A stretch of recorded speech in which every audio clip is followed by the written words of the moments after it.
तो कैसे हैं आप लोग। हेलो फ्रेंड्स, माई सेल्फ सुशील वर्मा। और जैसा कि आप जानते हैं, मैंने यूट्यूब पे अपना एक चैनल सेटअप किया है मैथ्स इन डीप के नाम से। तो अगर अभी तक आपने उस चैनल को सब्सक्राइब नहीं किया है तो प्लीज़ उस चैनल को सब्सक्राइब करें, दोस्तों के साथ शेयर करें, बेल आइकॉन दबा दें। ठीक है, तो चलिए आज का लेक्चर हम शुरू करते हैं।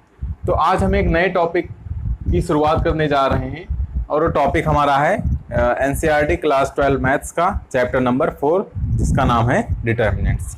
अब तक हम लोगों ने मैट्रिक्स में जितना भी पार्ट था उसको हम लोगों ने पूरी तरीके से कवर कर लिया है। ठीक है, अगर आपको मैट्रिक्स से रिलेटेड कोई भी टॉपिक सीखना है, कोई भी प्रॉब्लम है आपको, तो मेरे वहाँ पर प्लेलिस्ट बनी हुई है, उसमें जाकर आप लेक्चर को देख सकते हैं और अपने डाउट को सॉल्व कर सकते हैं। ठीक है, तो आज हम बात करेंगे डिटर्मिनेंट्स की और ये हमारा इंट्रोडक्शन लेक्चर होगा। ठीक है, तो चलिए शुरू करते हैं।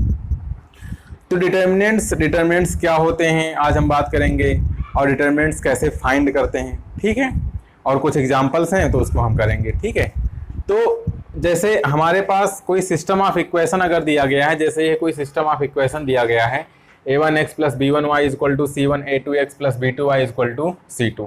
ठीक है, अब इस जनरली हमारे पास सिस्टम ऑफ इक्वेशन होता है और हमसे पूछा जाता है कि ये सिस्टम ऑफ इक्वेशन कितने सॉल्यूशन रख रहा है, मतलब यूनिक सॉल्यूशन रख रहा है कि इनफाइनाइट सॉल्यूशन रख रहा है। ठीक है, तो हम उसके लिए क्या करते हैं, तो हम पहले क्या करते हैं कि सिस्टम ऑफ इक्वेशन को हम मैट्रिक्स नोटेशन में लिखते हैं। तो आप लोग जानते होंगे कि मैट्रिक्स नोटेशन में लिखने के लिए क्या करते हैं कि जो वेरिएबल्स हैं, जैसे यहाँ पर हमारे पास वेरिएबल्स कौन कौन है, एक्स और वाई वेरिएबल्स हैं, तो उनके जो कॉफिशिएंट है उनसे हम एक मैट्रिक्स बना लेते हैं। अब यहाँ पर x का कॉफिशिएंट a1, तो a1 को यहाँ पे पुट कर दिया, यहाँ पर y का कॉफिशिएंट b1, तो b1 को यहाँ पुट कर दिया। उसी प्रकार यहाँ पर a2 b2, तो a2 b2 यहाँ पर पुट कर दिया। फिर इसके बाद एक वेरिएबल्स का मैट्रिक्स होता है। अब यहाँ पर x और y दो वेरिएबल्स हैं तो उसको हमने ऐसे रख दिया, और फिर यहाँ पर इक्वल्स टू c1 c2 था तो उसको भी हमने एक मैट्रिक्स के फॉर्म में लिख दिया। अभी देखिए, आप इसको मल्टीप्लाई करिए तो यही सिस्टम ऑफ इक्वेशन निकल के आएगा। भाई इसको इससे मल्टीप्लाई करेंगे तो a1x + b1y और इक्वल्स टू क्या हो जाएगा, c1 हो जाएगा। इसी तरीके से a2x + b2y = c2 हो जाएगा। तो हम इस सिस्टम से इस सिस्टम में जा सकते हैं और इस सिस्टम से इस सिस्टम में जा सकते हैं। ठीक है, अब हमने इस एक मैट्रिक्स है, हमने इसको a मान लिया, ये वेरिएबल्स के मैट्रिक्स है तो इसको हमने कैपिटल X बोल दिया। ठीक है, और इसको हमने B बोल दिया। अब जब हमें ये पता करना होता है कि ये सिस्टम कितने सॉल्यूशन रख रहा है, यूनिक सॉल्यूशन रख रहा है कि इनफाइनाइट सॉल्यूशन रख रहा है, तो हम एक क्वांटिटी निकालते हैं, एक नंबर निकालते हैं। और वो नंबर क्या होता है, वो नंबर होता है a1 b2 - a2 b1 के। ठीक है, इस नंबर को निकालते हैं और हमें देखते हैं कि अगर ये a1 b2 मतलब दिस इंटू दिस माइनस, मतलब इसको इससे मल्टीप्लाई करते हैं, ठीक है, और माइनस इसको इससे मल्टीप्लाई करते हैं, a1 b2 - a2 b1 करते हैं। अगर ये नंबर 0 आ जाता है तो उस केस में जो ये सिस्टम ऑफ इक्वेशन है, ठीक है, the system has infinitely many solutions, मतलब इस सिस्टम के पास कितने सॉल्यूशन होते हैं, इनफाइनाइटली मेनी सॉल्यूशंस होते हैं। ठीक है, और अगर ये quantity a1 b2 - a2 b1 अगर ये 0 के इक्वल नहीं आता है तो उस केस में सिस्टम के पास कितने सॉल्यूशन होते हैं, उस केस में सिस्टम के पास यूनिक सॉल्यूशन होता है। ठीक है, तो ये जो डिसाइड कर पा रहे हैं कि सिस्टम के पास यूनिक सॉल्यूशन है कि सिस्टम के पास इनफाइनाइट सॉल्यूशन है, ये किसकी वजह से डिसाइड कर पा रहे हैं, ये हम इस quantity a1 b2 - a2 b1 के साथ डिसाइड कर पा रहे हैं। ठीक है, तो यही जो क्वांटिटी होती है, the quantity a1 b2 - a2 b1 is called determinant of a। यही जो क्वांटिटी है हमारे पास a1 b2 - a2 b1, इसी को ये एक नंबर निकल के आएगा, कुछ भी हो सकता है, 2 4 8 कोई भी रियल नंबर हो सकता है। तो इसी क्वांटिटी को हम इस मैट्रिक्स A का डिटर्मिनेंट के नाम से जानते हैं। अब डिटर्मिनेंट जैसे जैसे मैट्रिक्स बदलेगी, भाई जैसे जैसे a1 b1 a2 b2 आप एंट्रीज को बदलते जाएंगे, वैसे वैसे डिटर्मिनेंट क्या होगा, बदलता जाएगा। मतलब ये डिटर्मिनेंट किस पे डिपेंड कर रहा है, ये डिटर्मिनेंट इस कोएफिशिएंट मैट्रिक्स, इसको बोलते हैं कोएफिशिएंट मैट्रिक्स, तो इस कोएफिशिएंट मैट्रिक्स पे डिपेंड कर रहा है। ठीक है, तो यही जो क्वांटिटी होती है ये a1 b2 - a2 b1, जिसकी सहायता से हमें डिसाइड कर पा रहे हैं कि ये सिस्टम इनफाइनाइट सॉल्यूशन रख रहा है या फिर यूनिक सॉल्यूशन रख रहा है, तो उस क्वांटिटी को हम डिटर्मिनेंट के नाम से जानते हैं। अब इसके सिंबल, कई सिंबल हैं इसको डिनोट करने के, या तो आप DET लिख के ब्रैकेट में लिख दीजिए तो ये क्या होगा, इस मैट्रिक्स A का डिटर्मिनेंट हो जाएगा, या फिर आप ऐसे मॉड बना के उसके अंदर A लिख दीजिए। अब इसे हमें मॉड नहीं पढ़ना, इसे पढ़ना है डिटर्मिनेंट ऑफ है। जैसे कहीं पर ये चीज लिखी है तो आप लोग इसको जब भी, भाई अगर हम मॉडुलस चैप्टर का अध्ययन कर रहे हैं, मॉडुलस फंक्शन का अध्ययन कर रहे हैं, तो वहां पर एक क्वांटिटी, ये जो लाइन खींची हुई है, ये मॉडुलस को रिप्रेजेंट करेगा। लेकिन हम अगर डिटर्मिनेंट चैप्टर की स्टडी कर रहे हैं तो ये डिटर्मिनेंट को रिप्रेजेंट करेगा। ठीक है, तो ये चैप्टर के हिसाब से तय होगा। मतलब कहीं पर लिखा है तो आप, हम डिटर्मिनेंट पढ़ रहे हैं, आप इसको मॉड समझ जाएं, तो ये मॉड नहीं है। ये क्या लिखा है, ये लिखा है डिटर्मिनेंट ऑफ ए, या फिर इसको डेल्टा नोटेशन से भी डिनोट करते हैं। ठीक है, सबसे ज्यादा जो यूज होता है सिंबल वो ये वाला है। ठीक है, इस सिंबल को हम सबसे ज्यादा डिटर्मिनेंट ऑफ ए को रिप्रेजेंट करने के लिए यूज करते हैं। चाहे आप यहाँ यूज करेंगे, चाहे ग्रेजुएशन करेंगे वहां यूज करेंगे, सबसे ज्यादा हम इस सिंबल को यूज करते हैं। ठीक है, तो आप समझ गए होंगे कि डिटर्मिनेंट क्या है भाई। एक क्वांटिटी है जो कि ये डिसाइड कर पा रही है, या जिसकी सहायता से हमें डिसाइड कर पा रहे हैं कि ये जो सिस्टम ऑफ इक्वेशन है ये कितने सॉल्यूशन रख रहा है, ये इनफाइनाइट सॉल्यूशन रख रहा है या फिर यूनिक सॉल्यूशन रख रहा है। ठीक है, तो अब चलिए अब आगे बढ़ते हैं और इसकी प्रॉपर डेफिनेशन को हम देखते हैं कि डिटर्मिनेंट की प्रॉपर डेफिनेशन क्या होगी। तो इसको आप लोग नोट कर लीजिए। तो सो फ्रेंड्स, अब हमें प्रॉपर डेफिनेशन देखनी है कि हमारे पास डिटर्मिनेंट की प्रॉपर डेफिनेशन क्या होती है। ठीक है, तो डिटर्मिनेंट की प्रॉपर डेफिनेशन निकल के आती है कि to every square matrix A equal to aij of order n we can associate a number real और complex called determinant of the square matrix A। मतलब क्या है कि हम हर एक स्क्वायर मैट्रिक्स से करेस्पॉन्डिंग, यानी कि जब भी हम डिटर्मिनेंट की बात करेंगे तो हम हमेशा स्क्वायर मैट्रिक्स लेंगे। अगर स्क्वायर मैट्रिक्स है तो हम उसका डिटर्मिनेंट निकाल सकते हैं, अगर स्क्वायर मैट्रिक्स नहीं है तो हम उसका डिटर्मिनेंट नहीं निकाल सकते हैं। तो वही कह रहा है कि हर एक स्क्वायर मैट्रिक्स के करेस्पॉन्डिंग हम उसको एक रियल नंबर या कॉम्प्लेक्स एक नंबर से एसोसिएट कर सकते हैं। अब वो रियल भी हो सकता है या फिर कॉम्प्लेक्स भी हो सकता है। ठीक है, तो वही जो नंबर होगा वह उसका क्या हो जाएगा, डिटर्मिनेंट हो जाएगा। ठीक है, तो वही इसमें बताया गया है। ठीक है, तो अब देखिए ये मतलब कैसे होगा, तो इसके मतलब नंबर कैसे रियल हो सकता है, कैसे कॉम्प्लेक्स हो सकता है। तो उसके लिए पहले हम देखते हैं कि डिटर्मिनेंट हम निकालते कैसे हैं। ये चीज बहुत इंपॉर्टेंट जो अब मैं बताने जा रहा हूं कि कोई मैट्रिक्स दी है तो उसको कैसे एक्सपैंड करते हैं एज अ डिटर्मिनेंट के लिए, कैसे हम उसका डिटर्मिनेंट निकालते हैं। तो अभी ये डिपेंड करेगा कि मैट्रिक्स किस ऑर्डर की है। भाई स्क्वायर मैट्रिक्स है तो 1x1 ऑर्डर की हो सकती है, 2x2 ऑर्डर की हो सकती है, या फिर 3x3 ऑर्डर की हो सकती है। ठीक है, तो इसमें बताया गया कि तो पहले हम देख रहे हैं determinant of a matrix of order 1 order का मतलब क्या है कि 1x1। तो मान लिया कि अगर 1 ऑर्डर का कोई मैट्रिक्स है A, तो इसके अंदर एक एलिमेंट होगा, आप जानते हैं, क्योंकि एक रो है एक कॉलम है। तो मान लिया कि ये हो गया A, ये हो गया कितने ऑर्डर का मैट्रिक्स, 1x1 ऑर्डर का मैट्रिक्स। ठीक है, अब अगर हम इसके डिटर्मिनेंट की बात करें तो डिटर्मिनेंट ऑफ ए को मैंने बताया कि आप इसको ऐसे लिख सकते हैं। ठीक है, या आप चाहें तो इसको ऐसे लिख सकते हैं, ये सिंबल सबसे ज्यादा यूज होने वाला है। या मैंने कहा कि आप इसको ऐसे लिख सकते हैं डेल्टा सिंबल के द्वारा। ठीक है, तो अगर हम डिटर्मिनेंट ऑफ ए की बात करें तो चूंकि स्क्वायर मैट्रिक्स 1x1 का ऑर्डर का मैट्रिक्स है, तो 1x1 ऑर्डर का जो मैट्रिक्स है इसका डिटर्मिनेंट सिंपली ये नंबर ए ही हो जाएगा।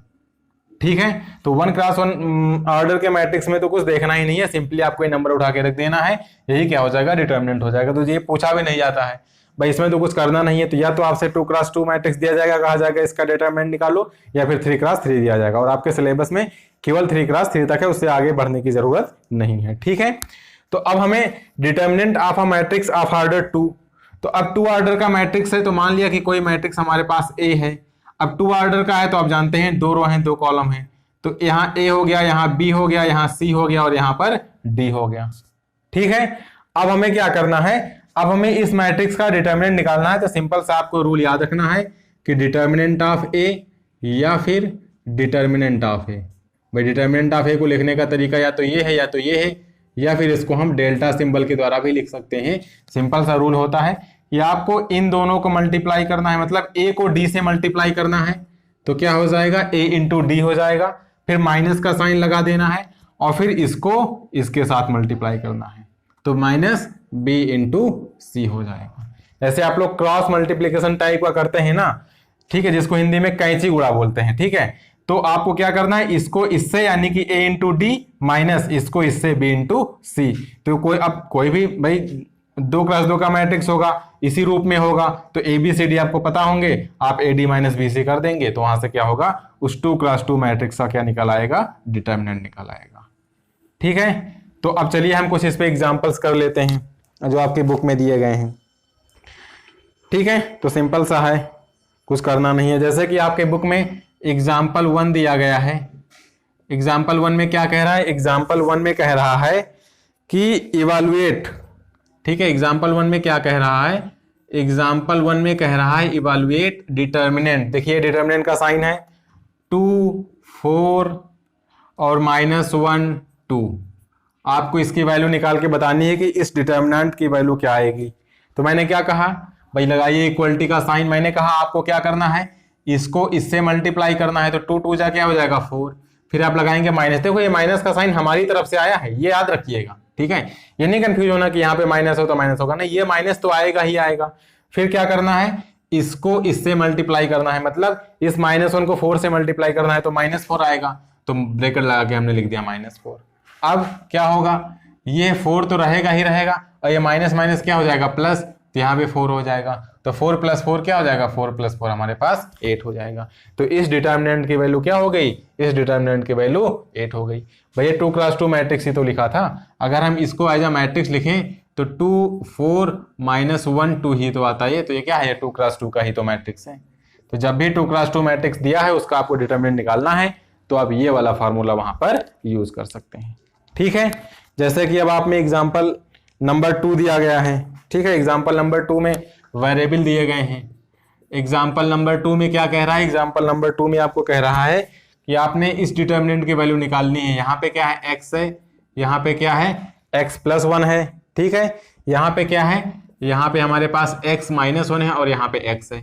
अब इस डिटर्मिनेंट की वैल्यू निकालनी है तो क्या करना है कि इसको हमें इससे मल्टीप्लाई करना है।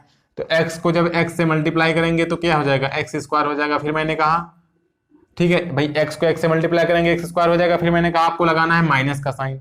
माइनस क्या करना है, दिस इंटू दिस, मतलब दिस इंटू दिस करना है। तो -x - 1 और इंटू क्या करना है, x + 1 कर देना है।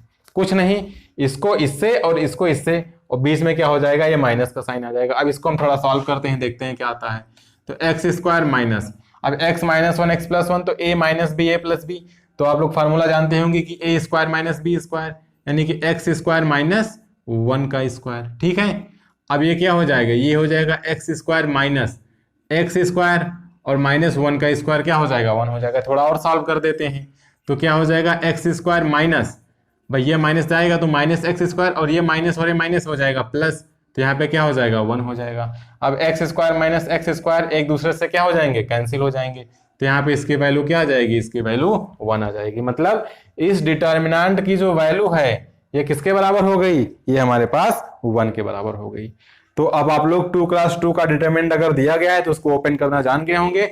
आपको क्या करना है, सिंपली a × d, फिर माइनस का साइन लगा देना है, b × c कर देना है, कुछ नहीं है, ठीक है। तो आपसे पूछ सकता है या, ठीक है। तो अभी हम लोग डिफरेंट टाइप के क्वेश्चंस देखेंगे। तो इस तरीके से हम 2 × 2 के डिटर्मिनेंट को क्या कर सकते हैं, ओपन कर सकते हैं, ठीक है।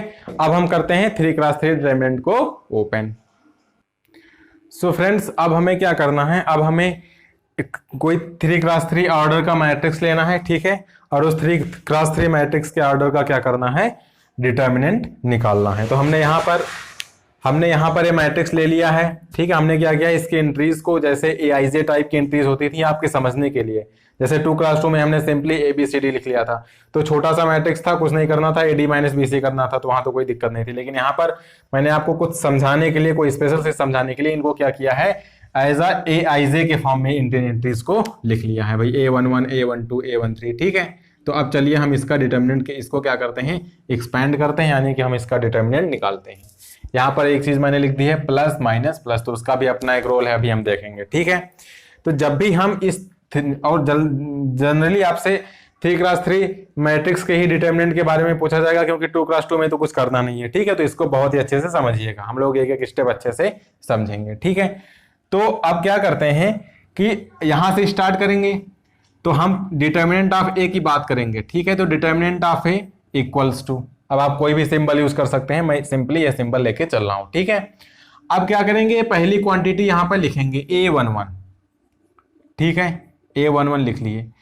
अब क्या करेंगे कि इस, अब देखिए A11 का मतलब है पहला रो और पहला कॉलम। भाई A11 का मतलब क्या है, AIJ में क्या होता था, ith रो jth कॉलम होता था। तो A11 है मतलब first row and first column, ठीक है। तो हम क्या करेंगे कि इसके फर्स्ट रो और फर्स्ट कॉलम को छोड़ देंगे, उसके बाद जो एक मैट्रिक्स बचेगा, एक छोटा सा मैट्रिक्स बचेगा भाई, कुछ रो और कुछ कॉलम को अगर छोड़ रहे हैं तो छोटा मैट्रिक्स बचेगा उससे, उसका हम डिटर्मिनेंट लिखेंगे। बहुत ही अच्छे से समझिएगा, ठीक है। तो हमने क्या किया कि वो A11 लिखा, ठीक है। अब क्या करेंगे, अब क्या करना है हमें, इसके फर्स्ट रो को छोड़ना है, क्योंकि देखो A11 का मतलब है एंट्रीज के हिसाब से चलना है, फर्स्ट रो फर्स्ट कॉलम, तो फर्स्ट रो को छोड़ देना है, मतलब इस रो को छोड़ देना है, और फर्स्ट कॉलम मतलब इस कॉलम को छोड़ देना है। तो अब देखिए, हम अगर इस रो और इस कॉलम को अगर छोड़ दें तो हमारी कौन सी मैट्रिक्स बचेगी, ये वाली, इतनी ही तो मैट्रिक्स बचेगी। तो इसका अब हमें क्या करना है, यहां पर लिखना है डिटर्मिनेंट, ठीक है। यानी कि A11 into determinant of this quantity या दिस मैट्रिक्स। तो ये मैट्रिक्स क्या है हमारे पास, A22, A23, A32 और A33, ठीक है। हमने क्या किया, A11, अब फर्स्ट A11 का मतलब है फर्स्ट रो फर्स्ट कॉलम, तो फर्स्ट रो को छोड़ा, फर्स्ट कॉलम को छोड़ा। तो जब हम फर्स्ट रो और फर्स्ट कॉलम को, फर्स्ट रो को और फर्स्ट कॉलम को छोड़ेंगे तो इतनी ही तो एंट्रीज हमारे पास बचेंगी। तो हमने इसका क्या निकाल लिया, डिटर्मिनेंट। तो इसका डिटर्मिनेंट लिखने का ये तरीका था, यहां पर प्लस साइन था तो इसके पहले आएगा प्लस, तो प्लस लिखने का कोई मतलब नहीं है, इसलिए मैंने उसको नहीं लिखा है। अब देखिए, प्लस के बाद आएगा माइनस, ठीक है। तो माइनस है तो अब लगाएंगे यहां पर माइनस साइन, ठीक है। जैसे चल रहा हूं वैसे चलिएगा, कोई दिक्कत नहीं है, कोई प्रॉब्लम नहीं आएगी। माइनस साइन है, अब यहां पर कौन सी एंट्री है, यहां पर एंट्री है A12, तो यहां पर लिख लिए A12, ठीक है। अब फिर क्या करेंगे, अब A12 का मतलब है फर्स्ट रो और सेकंड कॉलम, ठीक है। तो फर्स्ट रो को छोड़ दीजिए तो इस रो को छोड़ दिए, और सेकंड कॉलम को छोड़ दीजिए तो इस कॉलम को छोड़ दिए। तो अब जो हमारे पास मैट्रिक्स बनेगी उसका डिटर्मिनेंट क्या आएगा भाई, ये फर्स्ट रो छोड़ रहे हैं, सेकंड कॉलम छोड़ रहे हैं, तो ये एंट्री बचेगी और ये एंट्री बचेगी। यानी कि यहां पर आ जाएगा A21, और ये तो हमने छोड़ा है, तो ये फिर इसके बाद क्या आएगा, यहां पर A23 आएगा, फिर यहां पर क्या आएगा, यहां पर आ जाएगा A31, और यहां पर क्या आ जाएगा, यहां पर आ जाएगा A33, ठीक है। बहुत ही अच्छे से, तो प्लस था फिर माइनस साइन था तो माइनस A12 का मतलब है फर्स्ट रो सेकंड कॉलम, तो फर्स्ट रो को छोड़ दिया, सेकंड कॉलम को छोड़ दिया, बाकी जो बच रहा है उसको हमने एज अ डिटर्मिनेंट लिख लिया और कुछ नहीं करना है। फिर प्लस है तो फिर लगा देंगे प्लस साइन, ठीक है। अब क्या लिखेंगे, A13 है, यहां पर एंट्री क्या है, A13 है, तो यहां पर हम लिख देंगे A13, ठीक है। फिर लगाएंगे डिटर्मिनेंट। अब A13 का मतलब है फर्स्ट रो और थर्ड कॉलम, तो फर्स्ट रो को छोड़ना है, अब तो फर्स्ट रो का मतलब इसको छोड़ना है, और थर्ड कॉलम का मतलब इसको छोड़ना है। तो बाकी कौन बचेगा, बाकी हमारे पास यही तो बचेगा, ये वाला। तो अब क्या बचेगा, अब हमारे पास बचेगा A21 और A22 और A31 और A32, तो इसका क्या हो गया, डिटर्मिनेंट हो गया। अब आप क्या जानते हैं, आप सेकेंड ऑर्डर के डिटर्मिनेंट को ओपन करना जानते हैं, इससे पहले हमने सीखा था, तो आप उसको ओपन कर दीजिए। तो A11, ठीक है। अब इसको ओपन करने का मतलब क्या है कि इसको इससे मल्टीप्लाई करेंगे, तो A22 A33, फिर माइनस का साइन लगाएंगे, इसको इससे मल्टीप्लाई करेंगे, यानी कि A23 और A32, ठीक है। फिर माइनस A12 है तो A12 लिख लिए, ठीक है। अब इसको ओपन करो तो दिस इंटू दिस, तो यानी कि A21 और इंटू A33, फिर माइनस का साइन लगाएंगे, इसको इसके साथ मल्टीप्लाई करेंगे, तो ये हो जाएगा A31 और ये हो जाएगा A23, फिर लगाएंगे प्लस का साइन, फिर लिखेंगे A13, ठीक है। अब इसको इसके साथ, भाई इसका मल्टीप्लीकेशन किसके साथ करेंगे, इसके साथ करेंगे, तो ये हमारे पास हो जाएगा A21 A32, ठीक है। फिर लगा देंगे माइनस का साइन, ये हमारे पास हो जाएगा A22 और ये हो जाएगा A31। तो इस तरीके से अब क्या करेंगे भाई, ये नंबर्स ही तो होंगे, तो इनको हम सॉल्व कर लेंगे फाइनली, तो हमारे पास एक रियल नंबर निकल के आ जाएगा, वही नंबर क्या हो जाएगा, इसका डिटर्मिनेंट हो जाएगा। तो वही बताया गया था कि हम हर एक स्क्वायर मैट्रिक्स को क्या कर सकते हैं, एक रियल नंबर या कॉम्प्लेक्स नंबर, वो तो एंट्रीज पे डिपेंड करेगा। अब हम यहाँ पर रियल नंबर लेके चल रहे हैं, यानी कि हम हर एक मैट्रिक्स को एक रियल नंबर के साथ एसोसिएट कर सकते हैं, तो वही रियल नंबर क्या होता है, उसका डिटर्मिनेंट होता है।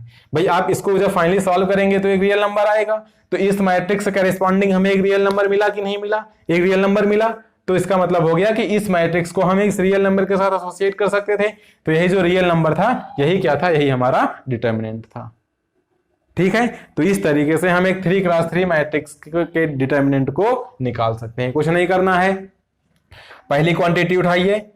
अब देखिए पहली क्वांटिटी इस रो में है, जो क्वांटिटी उठा रहे हैं वो जिस रो और जिस कॉलम में है उसको छोड़ देना है बस। जैसे A11 उठाए तो ये इस कॉलम में है और इस रो में है, तो उस रो को और उस कॉलम को छोड़ दिए, बाकी बचा उसका डिटर्मिनेंट लिख लिए।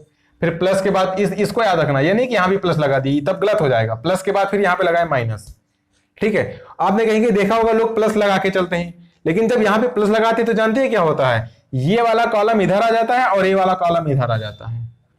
ठीक है, तो अब वहां पे आप कंफ्यूज हो सकते हैं, इसलिए मैं कह रहा हूं कि सिंपल आपको यहां पे माइनस लेके चलना है। A12, अब A12 किस रो में है, फर्स्ट रो में है, किस कॉलम में है, सेकंड कॉलम में है, तो उसको छोड़ दिए तो क्या बचा A21 A31 और A23 A33, इसका डिटरमिनेंट लिख लिए। A13 लिखे, अब A13 इस रो में है और इस कॉलम में है, तो इसको छोड़ दिए, बाकी हमारे पास इतना बचेगा, तो उसका क्या किए, उसका डिटरमिनेंट लिख लिए। अब 2x2 के डिटरमिनेंट को तो आप ओपन करना जानते हैं, इससे पहले हमने सीखा है, तो उसको सिंपली ओपन कर दिए, जो वहां से हमें इस डिटरमिनेंट की वैल्यू यहाँ पर निकल के आ जाएगी। अब वो कुछ भी आ सकता है, वो इसके एंट्रीज पे डिपेंड करेगा। तो आपको लग रहा होगा कि इस तरीके से हम हर एक मैट्रिक्स को क्या कर सकते हैं, एक रियल नंबर के साथ एसोसिएट कर सकते हैं, और वही जो रियल नंबर होगा वही क्या हो जाएगा, वही उस मैट्रिक्स का डिटर्मिनेंट हो जाएगा। ठीक है, तो इसको आप लोग बहुत ही अच्छे से समझ लीजिए और बहुत ही अच्छे से नोट कर लीजिए। अब देखिए आपकी बुक में बताया गया है कि इस तरीके से इसको ओपन करने के 6 तरीके हो सकते हैं। तो 6 तरीके जानने की कोई जरूरत नहीं है, क्योंकि आपसे नहीं पूछा जाएगा कितने तरीके हैं, इसको 6 तरीके से एक्सपेंड करो। आपसे सिंपली एक मैट्रिक्स दिया जाएगा, कहा जाएगा इसका डिटरमिनेंट निकाल के दिखाओ, तो आप उसको किसी भी मेथड से करिए, उस पर प्रॉपर मेथड भी मेंशन नहीं रहता है। ठीक है, तो आपको बस यही मेथड सीखना है। ठीक है, क्योंकि 6 मेथड सीखेंगे तो कंफ्यूज हो जाएंगे, तो उससे कोई फायदा नहीं। फिलहाल मैं आपको बता देता हूं कि कैसे 6 मेथड हो सकते हैं। जैसे यहां पर जब मैंने ये वाली एंट्री चूज की है A11 A12 A13, तो ये फर्स्ट रो की चूज की है। इसी तरीके से आप क्या कर सकते हैं, सेकेंड रो की चूज करके डिटरमिनेंट निकाल सकते हैं, या थर्ड रो की चूज करके निकाल सकते हैं। तो 3 कॉलम की एंट्री ऐसे, 3 ऐसे इस रो की एंट्रीज को चूज करके निकाल सकते हैं। तो 3 तो रो के करस्पॉन्ड, तो उसे बोलते हैं एक्सपेंशन करस्पॉन्डिंग टू रो। अब वो फर्स्ट रो के करस्पॉन्ड, जैसे इसमें हमने क्या किया है, हमने फर्स्ट रो के करस्पॉन्डिंग यहां पर एक्सपेंशन किया है, ऐसे ही आप सेकेंड रो के करस्पॉन्डिंग एक्सपेंशन कर सकते हैं, थर्ड रो के करस्पॉन्डिंग एक्सपेंशन कर सकते हैं। इसी प्रकार से आप फर्स्ट कॉलम के करस्पॉन्डिंग भी एक्सपेंशन कर सकते हैं, सेकंड कॉलम के करस्पॉन्डिंग भी एक्सपेंशन कर सकते हैं, या फिर थर्ड कॉलम के करस्पॉन्डिंग भी एक्सपेंशन कर सकते हैं। तो 3 तो रो के करस्पॉन्डिंग एक्सपेंशन और 3 कॉलम के करस्पॉन्डिंग एक्सपेंशन, तो टोटल कितने, 6 तरीके हो गए। ठीक है, लेकिन बस आपको ये वाला तरीका याद रखना है और बाकी किसी की जरूरत नहीं है। तो मुझे लग रहा है आप लोगों को अगर 3x3 मैट्रिक्स दिया गया है तो उसका डिटरमिनेंट निकालना आ गया होगा। ठीक है, सिंपली आपको फर्स्ट रो के करस्पॉन्डिंग जब भी एक्सपेंशन करना है, हमेशा फर्स्ट रो के करस्पॉन्डिंग एक्सपेंशन करना है। मतलब एंट्री चूज करो, उससे करस्पॉन्डिंग रो कॉलम को छोड़ दो, बाकी जो बचे उसका आप डिटरमिनेंट ले लो। तो पहला प्लस आएगा, फिर माइनस आएगा, फिर उसके बाद क्या आ जाएगा, प्लस आ जाएगा। ठीक है, तो चलिए इस पे कुछ एग्जांपल्स करते हैं, वहां से हमें एकदम क्लियर हो जाएगा। सो फ्रेंड्स, ये देखिए हमारे पास एग्जांपल नंबर 3 दिया गया है। ये हमारे पास दिया गया है, कह रहा है आपको इसका डिटरमिनेंट निकालना है। ठीक है, तो चलिए अभी हमने 3x3 का सीखा है, तो आप लोग क्या करेंगे, पहले खुद से करेंगे, फिर देखेंगे कि आपका आंसर जो है वो सही आ रहा है कि नहीं आ रहा है। इससे क्या होगा कि अगर आपने कहीं पर मिस्टेक की होगी, कहीं पर साइन लेने में मिस्टेक की होगी, तो आपको 100% वो चीज़ पता चल जाएगी। ठीक है, तो पहले खुद से करिए। तो चलिए इसको एक्सपेंड करते हैं। तो मैंने क्या बताया था भाई, डिटरमिनेंट इज इक्वल टू, अब क्या करना है, इस एंट्री को पहले सेलेक्ट करना है, और यहाँ पे प्लस माइनस प्लस ये साइन हमेशा याद रखने हैं। तो अब चूंकि 1 के पहले प्लस, भाई +1 लिखने का तो कोई मतलब नहीं, इसलिए हम सिंपली 1 लिख देते हैं। ठीक है, 1। अब मैंने क्या कहा कि वो एंट्री जिस रो और जिस कॉलम में उसको छोड़ देंगे, तो ये इस रो में है तो फर्स्ट रो को छोड़ेंगे और फर्स्ट कॉलम को छोड़ेंगे, तो बाकी ये वाला चीज बचेगा, तो इसका हो जाएगा डिटर्मिनेंट, यानी कि 3010। ठीक है, इसका मतलब क्या है कि इसकी सॉरी यहाँ पे डिटर्मिनेंट। ठीक है, इसका मतलब क्या है कि इसका डिटर्मिनेंट निकाल के उसमें 1 से मल्टीप्लाई कर देना है। फिर प्लस के बाद आता है माइनस साइन, तो लगाते हैं माइनस। अब यहाँ पे क्या है, 2 है, तो यहाँ पे लिख लेते हैं 2, फिर डिटर्मिनेंट का साइन लगा देते हैं। अब देखिए 2 किस कॉलम में है, इस कॉलम में है तो इस कॉलम को छोड़ेंगे, और फर्स्ट रो में है तो फर्स्ट रो को छोड़ेंगे, तो एक तो यहाँ पर बचेगा -14। ठीक है, और एक लास्ट में बचेगा 0 0, तो इसका हो गया डिटर्मिनेंट। भाई 2 किस में था, इस रो में था, और इस कॉलम में था और इस रो में था। ठीक है, फिर लगाएंगे प्लस का साइन, फिर लिखेंगे यहाँ पर 4, फिर डिटर्मिनेंट। अब देखिए 4 किस कॉलम में है, इस कॉलम में है, किस रो में है, इस रो में है, तो इसको छोड़ दिए, तो बाकी क्या बचेगा, बाकी हमारे पास इतना ही तो बचेगा। तो यहाँ पे क्या लिखे, -1 लिखे, फिर इसके बाद 3 लिखे, फिर इसके बाद 4 लिखे और इसके बाद 1 लिखे। अब तो कुछ करना नहीं, बाएं हाथ का खेल है भाई, 1 से मल्टीप्लाई करो ना करो कोई मतलब नहीं बनता। तो अब ये क्या होगा, 3 का 0 के साथ मल्टीप्लीकेशन, -1 का 0 के साथ, तो चलिए लिख देते हैं, समझ जाइए आप। 3 का 0 के साथ तो 0, -1 का 0 के साथ 0, फिर -2। अब देखिए -1 का 0 के साथ तो 0, फिर 4 का 0 के साथ तो -1 का 0 के साथ 0, फिर माइनस लगाते हैं, 4 का 0 के साथ 0, फिर +4। ठीक है, इस -1 का 1 के साथ तो क्या हो जाएगा, -1 हो जाएगा, -1 का 1 के साथ -1, फिर हम माइनस, ये तो हमारी तरफ से आता है, फिर 4 का 3 के साथ 12, तो 4 3 12। ठीक है, तो ये तो 0 हो जाएगा, माइनस ये भी 0 - 0 0, 0 का 2 से मल्टीप्लीकेशन तो भी 0, +4, और ये क्या हो जाएगा, -12 और -1 तो क्या हो जाएगा, -13। तो यहाँ से क्या आ जाएगा, यहाँ से इसकी वैल्यू -52 आ जाएगी। तो इस तरीके से हमने क्या किया, इस तरीके से हमने इस मैट्रिक्स का इसका डिटर्मिनेंट निकाल लिया। ठीक है, मतलब ये है, अगर मैं कहूँ कि जैसे इसको हम ऐसा मैट्रिक्स लिखें 1 2 4 और -1 3 0 और 4 1 0। ठीक है, मैं कहूँ कि ये मैट्रिक्स किस रियल नंबर के साथ एसोसिएट है, तो ये मैट्रिक्स -52 रियल नंबर के साथ एसोसिएट है। अच्छा, क्या और किसी नंबर के साथ एसोसिएट हो सकती है, तो भाई और किसी नंबर के साथ ये कैसे एसोसिएट हो सकती है, भाई इसका जब डिटर्मिनेंट निकाल लेंगे, कैलकुलेशन करेंगे, तो यही भाई -52 आ गया, तो ऐसा तो है नहीं कि मैं कर रहा हूं तो -52 आएगा, आप कर रहे हैं तो 40 आ जाएगा, ऐसा तो है नहीं, आप भी करेंगे तब भी -52 ही आएगा। यानी कि ये किस रियल नंबर के साथ एसोसिएट है, ये -52 रियल नंबर के साथ एसोसिएट है। इसीलिए बताया गया था कि हर एक स्क्वायर मैट्रिक्स के करस्पॉन्डिंग वहां पर एक रियल नंबर होता है, उसी रियल नंबर को क्या कहते हैं, उसका डिटर्मिनेंट कहते हैं। ठीक है, तो मुझे लग रहा है कि आप लोग इसको समझ गए होंगे। चलिए अब हम एग्जाम्पल नंबर 4 करते हैं, इसको नोट कर लीजिए। सो फ्रेंड्स, इसमें अब हमें वही करना है, हमें कह रहा है कि इवैल्यूएट द डिटर्मिनेंट, इसका आपको डिटर्मिनेंट निकालना है। तो चलिए शुरू करते हैं। By determinant is equal to या डेल्टा इज इक्वल टू। ठीक है, अब यहाँ पे क्या है, हम चूंकि हम हमेशा फर्स्ट रो के करस्पॉन्डिंग एक्सपेंशन करते हैं, तो प्लस फिर माइनस और उसके बाद प्लस, तो 0 लिखिए। अब देखिए, अभी मैं यहाँ पे कैलकुलेशन करके आपको बता देता हूँ, लेकिन जब आप एग्जाम में करेंगे ना, तो चूंकि यहाँ पे 0 आ गया, तो बाकी इस ब्रैकेट के अंदर कुछ भी आए, जब 0 से मल्टीप्लाई होगा तो क्या हो जाएगा, 0 हो जाएगा। तो एग्जाम हॉल में आपको नहीं कि आप यहाँ 0 लिख के फिर इसके अंदर कैलकुलेशन कर रहे हैं, फिर उसका तो उसकी वजह से तो आपका टाइम वेस्ट होना है। यहाँ पर हमें सीखना है तो हम कर सकते हैं कैलकुलेशन, ठीक है, लेकिन एग्जाम हॉल में भाई यहाँ 0 आ गया तो 0 से मल्टीप्लाई होगा 0, तो भाई इस एंट्री को छोड़ के फिर आगे बढ़ जाना है। ठीक है, अब 0 तो क्या करेंगे, 0 इस कॉलम में है तो इसको छोड़ेंगे और इस रो में है तो इसको छोड़ेंगे, तो बाकी ये बचेगा 2 क्रॉस 2 का। तो इसके अब देखिए, या तो आप यहां से डायरेक्ट कर लीजिए भाई this into this minus this into this, लेकिन अभी आप सीख रहे हैं तो आप यहाँ पर प्रॉपर लिख लीजिए कि डिटर्मिनेंट। अब किसका डिटर्मिनेंट, तो इस कॉलम को छोड़ रहे हैं, इस रो को छोड़ रहे हैं, तो बाकी जो बचा, तो यहाँ पे क्या बचा 0, यहाँ पे क्या बचा साइन बीटा बचा, यहाँ पे क्या बचा माइनस साइन बीटा बचा, और यहाँ पे क्या बचा 0 बचा। ठीक है, अब माइनस साइन लगाएंगे, फिर क्या लिखेंगे साइन अल्फा। ठीक है, फिर डिटर्मिनेंट। अब साइन अल्फा इस कॉलम में है तो इसको छोड़ेंगे, इस रो में है तो इसको छोड़ेंगे, तो ये वाला ये रो छोड़ रहे हैं ना और ये कॉलम, तो ये क्वांटिटी तो बचेगी ही, यानी कि यहाँ पे बच रहा है माइनस साइन अल्फा और यहाँ पे बच रहा है कॉस अल्फा, और इसके बाद ये क्वांटिटी यहाँ पर बचेगी, यहाँ पर बच रहा है साइन बीटा और यहाँ पर क्या हो रहा है 0 हो रहा है। फिर प्लस साइन है तो लगाएंगे प्लस। अब देखिए प्लस लगाएंगे, लेकिन यहाँ पे कौन सी क्वांटिटी आ रही है, यहाँ पे आ रहा है हमारे पास minus cos beta minus cos alpha. ठीक है भाई, यहाँ पे क्या है माइनस कॉस अल्फा है, तो प्लस ये वाला प्लस तो आया ही, साथ में यहाँ पे क्या है भाई पूरी जो क्वांटिटी है लिख देनी, उसमें कोई कंफ्यूजन की बात नहीं है, तो क्या लिख दिया हमने माइनस कॉस अल्फा लिख दिया जो था। फिर डिटर्मिनेंट, आप देखिए इस माइनस कॉस अल्फा इस कॉलम में है तो इसको छोड़ेंगे और इस रो में है तो इसको छोड़ेंगे, तो बाकी क्या बचेगा, बाकी हमारे पास इतना ही तो बचेगा। तो यहाँ पे क्या लिख देंगे, यहाँ पे लिख देंगे माइनस साइन अल्फा, यहाँ पे क्या लिख देंगे 0, यहाँ पे क्या लिख देंगे कॉस अल्फा लिख देंगे, और यहाँ पे क्या लिख देंगे माइनस साइन बीटा लिख देंगे। ठीक है, अब सिंपल सा है भाई 2 क्रॉस 2 का डिटरमिनेंट तो हर कोई ओपन करना जानता है, तो 0 इंटू 0 0, फिर माइनस लगाते हैं साइन बीटा। अब देखिए minus sign beta into minus sign beta होगा ना, sign beta into minus sign beta. ठीक है, मैं जस्ट आपको ये शो करने के लिए बता रहा हूँ कि कैसे होता है चीजें, ठीक है। बाकी ये तो 0 हो जाना है तो उसका कोई फर्क नहीं पड़ना है।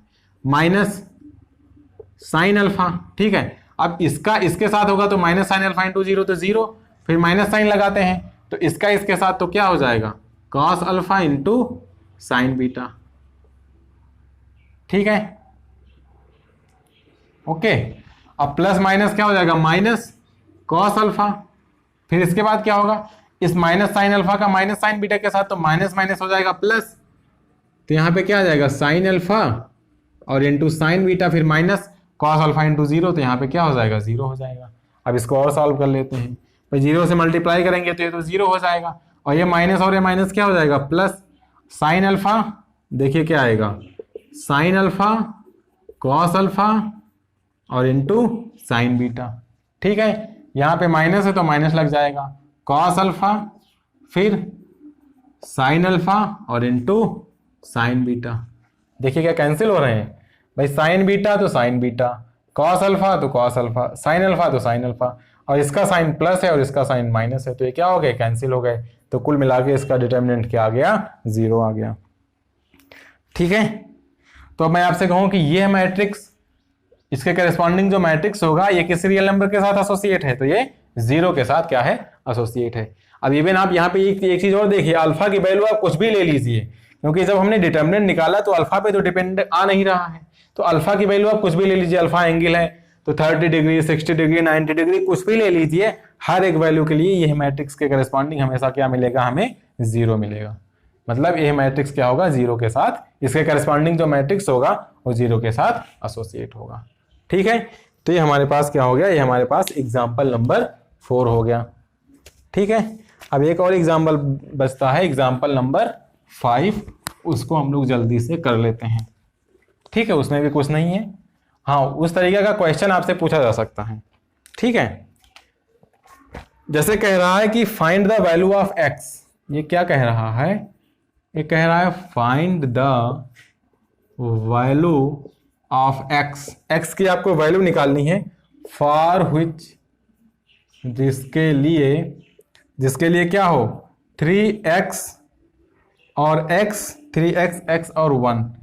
अब ये क्या है, ये डिटर्मिनेंट क्या हो जाए, इसके बराबर हो जाए, किसके बराबर हो जाए, 3 2 4 1 के बराबर हो जाए। मतलब कह रहा है कि x की किस वैल्यू के लिए ये डिटर्मिनेंट इसके बराबर है। तो भैया सिंपल सी बात है, आप इसका डिटर्मिनेंट निकालो, इधर से कुछ आएगा इधर से कुछ आएगा, वहां से x की वैल्यू निकल आएगी। तो अब इसका डिटर्मिनेंट निकालने के लिए 3 को 1 के साथ मल्टीप्लाई करेंगे तो 3, फिर माइनस साइन लगाएंगे, x को x के साथ मल्टीप्लाई करेंगे तो x स्क्वायर आ जाएगा, इक्वल टू लगा दिए, इसका डिटर्मिनेंट निकालो, 3 को 1 के साथ मल्टीप्लाई किए तो 3, ठीक है, माइनस 4 को 2 के साथ किए तो 8, तो 3 माइनस एक्स स्क्वायर, ये क्या हो जाएगा 3 माइनस 8 माइनस 5 हो जाएगा, इसको इधर ले जाएंगे इसको उधर ले जाएंगे, तो 3 + 5 इक्वल टू क्या हो जाएगा, एक्स स्क्वायर हो जाएगा। तो एक्स स्क्वायर इक्वल टू क्या हो गया, एक्स स्क्वायर इक्वल टू हमारे पास हो गया 8, तो एक्स क्या आ जाएगा, एक्स आ जाएगा +/2√2 के, यानी कि एक्स की 2 वैल्यू आई, एक्स की वैल्यू आप 2√2 ले लो या x की वैल्यू आप -2√2 ले लो, इसके लिए क्या होगा, इन दोनों डिटर्मिनेंट की वैल्यू आपस में बराबर होगी। तो इस तरीके का एक छोटा सा क्वेश्चन आपसे एग्जाम में पूछ सकता है वो, ठीक है। ठीक है, तो चलिए अब हम आगे बढ़ते हैं। सो फ्रेंड्स, अब हम एक बहुत ही इंपॉर्टेंट फार्मूला की बात करेंगे, बहुत इंपॉर्टेंट है, आपसे पूछा जाता है, इवन कंपटीशन के एग्जाम में भी इस पे क्वेश्चंस आते हैं, ठीक है। तो इसको बहुत ही अच्छे से याद करिएगा। इसने बताया गया, अगर ए हमारे पास कोई मैट्रिक्स है एन ऑर्डर का, मतलब ए हमारे पास कोई एन ऑर्डर का मैट्रिक्स है और के कोई रियल नंबर है, तो बताया गया कि आप ए में के से मल्टीप्लाई करो, यानी कि जो डिटर्मिनेंट ऑफ के होगा वो हो जाएगा के की पावर एन डिटर्मिनेंट ऑफ ए के। कहने का मतलब क्या है, थोड़ा इसको हम समझते हैं। जैसे मैं आपसे कहूं कि मैं आप एक मैट्रिक्स ए ले लूं 2 1 3 2, ठीक है, ये हमारे पास मैट्रिक्स हो गया। अब मैं कहूं कि डिटर्मिनेंट ऑफ ए क्या होगा, तो डिटर्मिनेंट ऑफ के क्या होगा, 2 2 जा 4 और -3 1 जा 3, तो क्या हो गया, डिटर्मिनेंट ऑफ ए 1 के बराबर आ गया, ठीक है। अब मैं कहूं कि मुझे 4a का डिटर्मिनेंट निकालना है, तो आप क्या करोगे, आप कहोगे कि 4 इंटू पहले, भाई मैंने क्या कहा कि मुझे 4a का डिटर्मिनेंट निकालना है, तो आप क्या कहोगे, भाई आप कहोगे कि पहले 4a निकाल लेते हैं, मतलब मैट्रिक्स ए में 4 से मल्टीप्लाई कर लेते हैं, फिर उसका डिटरमिनेंट निकालते हैं। तो चलिए, अगर हम यहाँ से 4a निकालते हैं तो 4a का मतलब है इस मैट्रिक्स के हर एक एंट्री में 4 से मल्टीप्लाई होगा। मैंने बताया था आपको जब मैट्रिक्स पढ़ा था कि जब भी मैट्रिक्स में किसी नंबर से मल्टीप्लाई करते हैं तो उस नंबर से उसके हर एक एंट्री में मल्टीप्लाई होता है। तो जब 4a निकालेंगे तो 4 2 जा 8, फिर 4 1 जा 4, फिर 4 3 जा 12 और फिर 4 2 जा 8। अब मैं आपसे कहूँ, यहाँ से अगर मैं आपसे कहूँ कि अगर 4a का डिटरमिनेंट निकालना है तो क्या होगा, तो 8 8 जा 64 माइनस 12 4 जा 48। तो यहाँ से अगर हम इसका डिटरमिनेंट निकालेंगे तो क्या आएगा, इसका डिटरमिनेंट आ गया 16। ठीक है, तो एक तो तरीका ये था, मैंने 4a का डिटरमिनेंट पूछा, आपने क्या किया, इस मैट्रिक्स में 4 से मल्टीप्लाई किया, ये वाला मैट्रिक्स आया, फिर आपने क्या किया, उसका डिटरमिनेंट निकाल लिया। लेकिन आप जरा सोचिए कि अगर यही 3 क्रॉस 3 का होता और फिर मैं कहता कि 4a, या मैं कहता 4a नहीं, आप 16, एक डिटरमिनेंट आप 16 16a निकालो, या डिटरमिनेंट आप 20a निकालो, तो भैया कैलकुलेशन तो भी बहुत लेंदी हो जाती है। अगर इस तरीके से पहले भाई हम कहते कि आप निकालो डिटरमिनेंट ऑफ 1001a, अब आप इसको कैसे निकालेंगे भाई, आप कहेंगे पहले हम 1001 a में 1001 से मल्टीप्लाई करेंगे, फिर उसका डिटरमिनेंट निकालेंगे, तो बहुत लंबा क्वेश्चन हो जाएगा, मतलब कैलकुलेशन इतनी हो जाएगी कि फिर पूरा टाइम आपका चला जाएगा। तो इसीलिए फार्मूला निकल के आया। अब हमसे यहाँ पे क्या पूछ रहा था, डिटरमिनेंट ऑफ 4a पूछ रहा था, तो k की वैल्यू 4 लिख दीजिए, तो डिटरमिनेंट ऑफ 4a क्या हो जाएगा, अब k की वैल्यू 4 है। अच्छा, n की वैल्यू यहाँ पर क्या है भाई, n क्या है, मैट्रिक्स का ऑर्डर है, 2 क्रॉस 2 का मैट्रिक्स है, तो n का ऑर्डर सिंपली 2 हो जाएगा।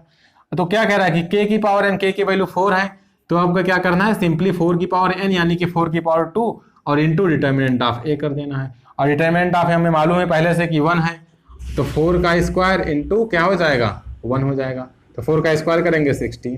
तो देखिए हमने बिना 4a निकाले सीधे इस फार्मूले से डिटरमिनेंट ऑफ 4a की वैल्यू क्या करी, निकाल ली। तो वहां पर ये फार्मूला आपका बहुत यूज करेगा।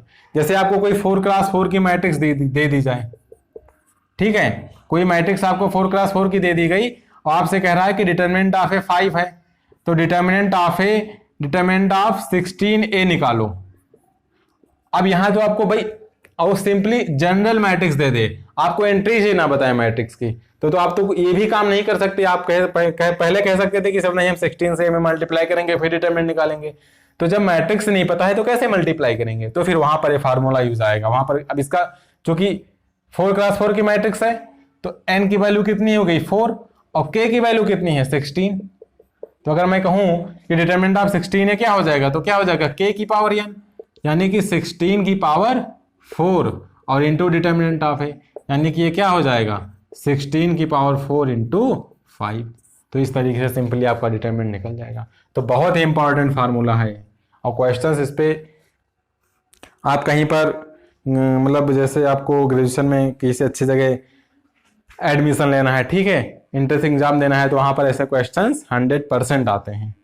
ठीक है, तो इसको आप लोग अच्छे से समझ लीजिए, अच्छे से नोट कर लीजिए। सो फ्रेंड्स, अब मैं जिस टॉपिक की बात करने जा रहा हूं, एक्चुअली हो सकता है कि आपके एग्जाम में चीज़ ना पूछी जाए, लेकिन ये चीज़ है बहुत इंपॉर्टेंट। मतलब आप कहीं पर इंटरव्यू देने जाएंगे या फिर आपका वाइवा होगा, तो वहां पर उसके लिए क्वेश्चन बहुत इंपॉर्टेंट है कि हम डिटरमिनेंट को एज अ फंक्शन कैसे देख सकते हैं। भाई हमने क्या किया, हमने यहाँ पर डिटरमिनेंट को फंक्शन के साथ एसोसिएट कर दिया। ठीक है, तो देखिए कैसे देख सकते हैं। क्योंकि अच्छा, ऐसा हम क्यों सोच पा रहे हैं कि डिटरमिनेंट एक फंक्शन के साथ एसोसिएट हो सकता है, क्योंकि हमने अभी कहा कि यहाँ हर एक डिटरमिनेंट के करेस्पॉन्डिंग या हर एक मैट्रिक्स के करेस्पॉन्डिंग वहां पर एक रियल नंबर होता है, और रियल नंबर क्या होता है, उस मैट्रिक्स का डिटरमिनेंट होता है। तो भाई फंक्शन की भी तो ये फंक्शन भी कुछ ऐसा ही होता है। भाई फंक्शन कोई है तो उसके अंदर हम कोई नंबर डालते हैं, हमें एक इनपुट आउट मतलब एक और इनपुट डालते हैं, हमें कुछ आउटपुट वहां पर मिल जाता है। ठीक है, तो चलिए देखते हैं कैसे हम एक फंक्शन की तरीके से देख सकते हैं। तो मैं आपसे कहूं कि आप एक सेट कैपिटल M ले लीजिए। कैपिटल M हमारे पास क्या है, set of all square matrices. ठीक है, जितनी भी स्क्वायर मैट्रिसेस का सेट है, स्क्वायर मैट्रिक्स का मतलब जिसमें number of row number of column क्या हो, इक्वल हो, उनको हमने कैपिटल M से डिनोट कर दिया है। ठीक है, अब इसमें ऐसा नहीं कि इसमें 2 क्रॉस 2 की भी आ सकती है, 1 क्रॉस 1 की, 3 क्रॉस 3 की, मतलब जितनी स्क्वायर मैट्रिक्स आप बना सकते हैं उतने सभी के सभी इसमें आ रही हैं। और मैं यहाँ पर रियल नंबर डिफाइन कर रहा हूँ। ठीक है, तो आपने पढ़ा होगा फंक्शन, अभी मैंने कवर नहीं किया लेकिन मैं कभी कवर करूंगा कुछ दिनों में। तो ये रियल नंबर है, तो इसको कहते हैं डोमेन और इसको कहते हैं कोडोमेन। ठीक है, अब मैं एक फंक्शन f यहां से यहां तक डिफाइन कर रहा हूं। ठीक है, अभी देखेंगे। अब मैं कह रहा हूं भाई, अब इसके अंदर मैट्रिक्स है तो f फंक्शन किस पे लगेगा? f फंक्शन किसी मैट्रिक्स a पे ही तो लगेगा। a कहाँ का एलिमेंट है? a जो है वो m से बिलोंग कर रहा है। तो मैं कह रहा हूं f a पे लग रहा है तो क्या दे रहा है? वो डिटर्मिनेंट ऑफ a दे रहा है। तो इस तरीके से क्या होगा, इस तरीके से हर एक मैट्रिक्स क्या होगी के करस्पॉन्डिंग यहां पर एक रियल नंबर हमारे पास मिल जाएगा। ठीक है, तो डिटर्मिनेंट यहां पर भाई, डिटर्मिनेंट क्या यहां पर कर रहा है? डिटर्मिनेंट यहां पर फंक्शन का ही तो काम कर रहा है। जैसे मैं कहूं कि f ऑफ 1 2 3 4 की वैल्यू क्या होगी? f ऑफ 1 2 3 4 की, तो आप क्या कहोगे? f of 1 2 3 4। और फंक्शन की डेफिनेशन क्या है? डिटर्मिनेंट। तो आप क्या करोगे? Determinant of 1 2 3 4। अब इसका डिटर्मिनेंट क्या हो जाएगा? 4 1 जा 4 -3 2 जा 6, तो कितना हो जाएगा? -2 हो जाएगा। यानी कि f ऑफ दिस क्या हो गया? -2 के बराबर हो गया। ठीक है, तो अब आप देख रहे हैं कि कोई भी मैट्रिक्स होगा उसका कुछ ना कुछ डिटर्मिनेंट होगा, तो उसके करस्पॉन्डिंग यहां पर हमें एक रियल नंबर मिल जाएगा। ठीक है, और हम अब आप कह सकते हो सर कॉम्प्लेक्स आ रहा है, तो हम यहां पर एक रिस्ट्रिक्शन लगा देते हैं कि एंट्रीज, जो एंट्रीज हैं आर रियल नंबर। वो क्या है? रियल नंबर है, तो अब तो डिटरमिनेंट भी हमेशा रियल नंबर आएगा। तो आप देख रहे हैं कि हर एक मैट्रिक्स के करस्पॉन्डिंग, भाई कोई भी मैट्रिक्स लोगे उसका कुछ ना कुछ डिटरमिनेंट निकल के आएगा, तो उसके करस्पॉन्डिंग यहां पर हमें एक नंबर मिल जाएगा। ठीक है, अच्छा आपकी बुक में तो नहीं दिया गया लेकिन मैं थोड़ा आपसे पूछना चाहता हूं कि इस फंक्शन के बारे में आप क्या कहेंगे? मतलब ये फंक्शन 1 1 और ऑन 2 में से क्या है? 1 1 है कि नहीं है और ऑन 2 है कि नहीं, इसको आपको थोड़ा मुझे बताना है। मतलब ये बुक में नहीं दिया लेकिन है बहुत ही अच्छी चीज। अगर आप लोग सोच पा रहे हैं तो बहुत अच्छी बात है। ठीक है, मतलब इसके 1 1 और ऑन 2 के बारे में देखना है कि ये फंक्शन 1 1 है कि नहीं है और ऑन 2 है कि नहीं है। तो मैं कह रहा हूं कि ये फंक्शन 1 1 नहीं है, नॉट 1 1। आप लोगों ने फंक्शन पढ़ा होगा, आप लोगों को 1 1 की डेफिनेशन पता होगी, नहीं पता है तो मैं आगे भी पढ़ाऊंगा। ठीक है, तो ये फंक्शन 1 1 नहीं है। अच्छा क्यों नहीं है? अच्छा 1 1 नहीं है, इसका मतलब है कि मैं यहाँ पर दो एलिमेंट ऐसे दिखा दूं जिनकी एक ही इमेज आ रही हो, तो इसका मतलब क्या है कि ये एलिमेंट भी इसी पे मैप हो रहा है, ये एलिमेंट भी इसी पे मैप हो रहा है, तो फंक्शन 1 1 नहीं होगा वहां से। ठीक है, तो चलिए मैं आपको दिखाता हूँ। मैं एक मैट्रिक्स ले रहा हूँ 3 0 0 1 और इस पे फंक्शन डिफाइन कर रहा हूँ। तो जब ये फंक्शन डिफाइन करूंगा तो ये हो जाएगा डिटर्मिनेंट ऑफ 3 0 0 1। तो इसका डिटर्मिनेंट क्या हो गया? 3। यानी कि जो ये मैट्रिक्स थी, कौन सी मैट्रिक्स? ये वाली मैट्रिक्स 3 0 0 1, ये कहाँ पे मैप हो रही है? ये मैप हो रही है इस नंबर पे, यानी कि 3 पे। अब मैं आपको एक दूसरी मैट्रिक्स दे दूं जो कि इससे अलग हो लेकिन आए थे डिटर्मिनेंट उसका 3 ही आए, 1 0 0 3। बहुत ही इंपॉर्टेंट चीज है ये। ठीक है, बहुत ही इंपॉर्टेंट चीज। अब मैं कहूँ कि इसकी वैल्यू क्या होगी, तो ये क्या हो जाएगा? डिटर्मिनेंट ऑफ ये हो जाएगा 1 0 0 3। तो इसका भी डिटर्मिनेंट क्या हो जाएगा? 1 इंटू 3 3 माइनस 0 तो 3 आ जाएगा। यानी कि जो ये मैट्रिक्स थी 1 0 0 3, ये भी कहाँ पे मैप हो रही है? ये भी 3 पे ही तो मैप हो रही है। लेकिन क्या ये दोनों इक्वल हैं? भाई ये दोनों इक्वल कहाँ है? क्योंकि दो मैट्रिसेस इक्वल होती हैं तो उनके करस्पॉन्डिंग टर्म्स इक्वल होते हैं। यहाँ पर पहला एलिमेंट 3 है, यहाँ पर पहला एलिमेंट 1 है, तो ये दोनों इक्वल तो है ही नहीं। तो ये दोनों एलिमेंट इक्वल नहीं है लेकिन उनकी इमेज क्या है? इक्वल आ रही है।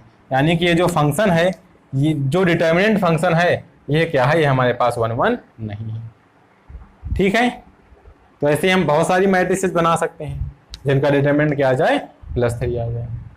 ठीक है, जैसे आप इस मैट्रिक्स को ले लीजिए, बहुत सारी बना सकते हैं आप। ठीक है भाई, 0 0 यहाँ पे कर दीजिए, यहाँ पे -1 और यहाँ पे 3 कर दीजिए। अब जब आप इसका डिटर्मिनेंट निकालेंगे तो 0 इंटू 0 माइनस, भाई माइनस तो आता ही आता है, और 3 इंटू -1 तो -3। अब ये माइनस माइनस क्या हो गया? +3, तो इसका भी डिटर्मिनेंट क्या आ गया? 3 आ गया। तो ऐसे आप बहुत सारे एलिमेंट निकाल सकते हैं जिनकी इमेज कहाँ पे जा रही है? एक ही एलिमेंट पे जा रही है। तो मतलब ये फंक्शन क्या है? 1 1 नहीं है। अच्छा मैं आपसे पूछूं कि ये फंक्शन ऑन 2 है कि नहीं है, तो आप क्या कहेंगे? इसको नोट कर लीजिए और समझ लीजिए क्योंकि बहुत ही इंपॉर्टेंट चीज़ है। मोस्ट ऑफ द स्टूडेंट्स को ये पता नहीं होता कि determinant as a function work कर रहा है। ठीक है, अब मैं आपसे कहूं कि ये फंक्शन ऑनटू है कि नहीं है, तो आप क्या कहोगे? क्या कहोगे आप इस फंक्शन के ऑनटू के बारे में? ऑनटू का मतलब क्या होता है? कोई भी फंक्शन ऑनटू होता है तो उसके एक तो डेफिनेशन ये होती है कि उसका रेंज और कोडोमेन दोनों बराबर हो जाते हैं। दूसरा ये होता है कि यहाँ के हर एक एलिमेंट की प्रीवियस इमेज मिल जानी चाहिए। यहाँ पे सॉरी, प्रीवियस इमेज का कहने का मतलब है कि हर एक एलिमेंट की इनवर्स इमेज मिल जानी चाहिए।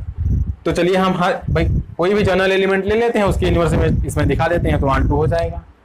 मैं यहाँ पर कोई भी रियल नंबर ए ले रहा हूँ, ए बिलोंग्स टू आर, ठीक है। अब मैं यहाँ पर एक एलिमेंट इस तरीके से दिखा दूं कि उस पर जब एफ ऑपरेट हो तो ए आ जाए, यानी कि हर एक एलिमेंट के करस्पॉन्डिंग यहाँ पर एक एलिमेंट फाइंड कर सकते हैं कि इस एलिमेंट की इमेज हो जाएगा, तो मतलब ये फंक्शन ऑनटू हो जाएगा। तो मैं कह रहा हूँ कि आप इस मैट्रिक्स को बना लो A001, ठीक है, और इस पर लगा दो एफ। भाई ए कुछ भी हो सकता है, आप कोई भी रियल नंबर लेंगे ये हमारा चेंज होता जाएगा, तो उसी तरीके से बदलता जाएगा। अब जब इस पर एफ ऑपरेट होगा तो ये क्या हो जाएगा? Determinant of A001। ये क्या हो गया? ए को 1 से करेंगे a -0, तो ये क्या आ गया? ए आ गया। यानी कि आप कोई भी रियल नंबर लेंगे उसके करस्पॉन्डिंग उसकी इनवर्स इमेज ये मिल जाएगी, मैट्रिक्स की नहीं मिल जाएगी। तो चूंकि हर एक एलिमेंट की इनवर्स इमेज यहाँ पर एग्जिस्ट कर रही है कि नहीं कर रही है, तो मतलब क्या है कि फंक्शन जो है वो हमारे पास ऑनटू है, जो डिटर्मिनेंट फंक्शन है। अब रेंज कोडोमेन आपको ध्यान रखना है, यहाँ पर मैं रियल नंबर लेके चल रहा हूँ, आप कहते हैं कॉम्प्लेक्स नंबर ले लें, फिर कहें कि ऑनटू कहाँ हो रहा है, तो नहीं। दो कंडीशन है, एक तो इस मैट्रिक्स की जितनी भी एंट्रीज हैं वो रियल नंबर है, और दूसरा हमारा जो ये कोडोमेन है वो क्या है? रियल नंबर है। तो उस केस में अगर हमें डिटर्मिनेंट फंक्शन डिफाइन करते हैं इस तरीके से, तो ये फंक्शन 1 नहीं होगा लेकिन ऑनटू हो जाएगा। तो ये आपकी बुक में नहीं दिया था, लेकिन मैंने देखा तो मुझे लगा कि ये चीज आपको बतानी चाहिए, ठीक है। तो इस तरीके से एक्सरसाइज, तो दो चीजें बहुत, एक चीज जो मैंने फार्मूला बताया कि determinant of k equal to k की पावर n, डिटर्मिनेंट ऑफ, ये बहुत ही इंपॉर्टेंट फार्मूला है, ठीक है। और डिटर्मिनेंट को कैसे एक्सपेंड करते हैं, 2 क्रॉस 2 है, 3 क्रॉस 3 है, वो हमने बता दिया। ये दो चीजें बहुत इंपॉर्टेंट थी, बाकी आप लोग देख लीजिएगा। तो हम लोगों ने अब तक क्या किया? एक्सरसाइज 4.1 के पहले जितना भी थ्योरी पार्ट था उसको बहुत ही थारोली हम लोगों ने, जितने भी एग्जाम्पल्स थे हम लोगों ने कवर कर लिया है। अब मैं नेक्स्ट लेक्चर में क्या करूंगा? एक्सरसाइज 4.1 को आपको सॉल्व करवाऊंगा। तब तक आप लोग क्या करिए, आप लोग तब तक एक्सरसाइज 4.1 को खुद से ट्राई करेंगे, ठीक है। तो चलिए चैनल को सब्सक्राइब कर दीजिए, लाइक कर दीजिए, दोस्तों के साथ शेयर कर दीजिए, ठीक है, जिससे कि ज़्यादा से ज़्यादा लोगों तक ये वीडियोस पहुंच सकें, जिनको इन वीडियोस की नीड है, उनकी रिक्वायरमेंट पूरी हो सके, ठीक है, जो कि मेरा वीडियोस बनाने का एम है। तो चलिए अब हम नेक्स्ट वीडियो में मिलेंगे, तब तक के लिए बाय बाय।